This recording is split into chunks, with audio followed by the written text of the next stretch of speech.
آج رات جب اکثریت شرابوں اور ناچ گانوں اور شور شرابے میں مصروف ہوگی، اس خاص طور پر مغربی دنیا میں، ہم اپنے جذبات کو خدا تعالیٰ کے حضور اس عہد کے ساتھ بہائیں کہ آئندہ سال اور ہمیشہ ہم ہمارے جذبات اللہ تعالیٰ کے حکموں پر عمل کرتے ہوئے اس کے حضور بہتے چلے جائیں گے۔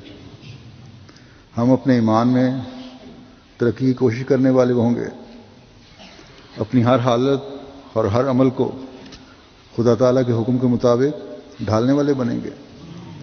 اللہ تعالیٰ ہمیں اس کی توفیق عطا فرمائے اور ہماری دعائیں بھی قبول فرمائے۔ آئندہ سال جو آ رہا ہے وہ سب تمام احمدیوں کے لیے انفرادی طور پر بھی اور جماعتی طور پر بھی بے انتہا مبارک سال ہو۔ آئندہ آنے والے سال میں پہلے سے بڑھ کر اس تعلق کو مضبوط کرنے کی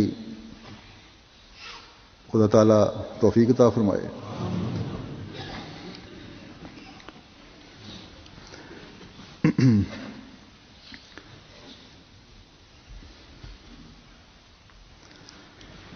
اور جو لوگ اپنی اصلاح کی طرف توجہ نہیں دے سکے وہ آج رات کی دعاؤں میں، اس وقت جمعے کی دعاؤں میں اس پہلو کے لیے بھی دعا کریں۔ اللہ تعالیٰ نیک اعمال بجا لانے کی توفیق عطا فرمائے اور آئندہ سال میں اپنی اصلاح کے پہلو کو ہر وقت سامنے رکھیں اور اس کو سامنے رکھتے ہوئے اللہ تعالیٰ سے مدد مانگتے ہوئے نیک اعمال بجا لانے کی کوشش کریں، اپنی عبادتوں کے معیار بلند کریں۔ اللہ کرے کہ ہم سب اللہ تعالیٰ کی رضا کے حصول کے لیے اپنے عملوں کو ڈھالنے والے ہوں۔ میں نے ایک واقعہ پہلے لکھا بھی ہے کتاب میں اور مجھے وہ بہت پیارا لگتا ہے وہ لمحہ۔ جنوب ہندوستان میں ایک مرتبہ نیو ایئرز ایو تھی، یعنی اگلا دن نیا چڑھنا تھا۔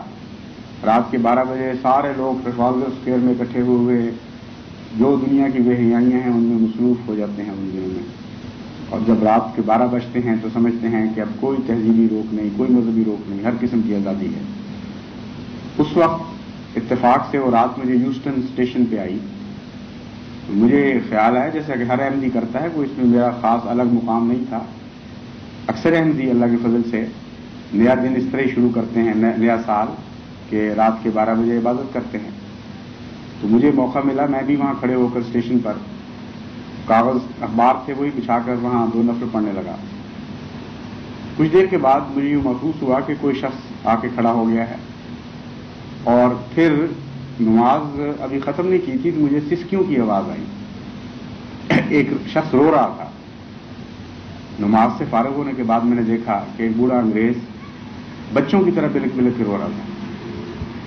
میں نے اس سے پوچھا، میں گھبرا گیا، میں نے کہا پتہ نہیں سمجھا میں پاگل ہو گیا ہوں شاید اس لیے رو رہا ہے بیچارہ۔ میری ہمدردی میں نے اس سے پوچھا کہ تمہیں کیا ہو گیا ہے؟ اس نے کہا مجھے کچھ نہیں ہوا، میری قوم کو کچھ ہو گیا۔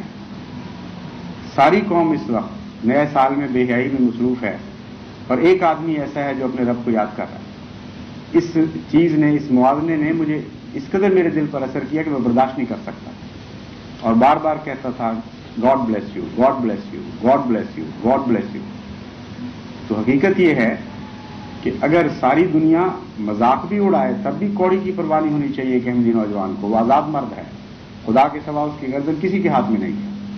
یہی حقیقی آزادی ہے جو انسان کو نصیب ہوتی ہے ایمان کے نتیجے میں۔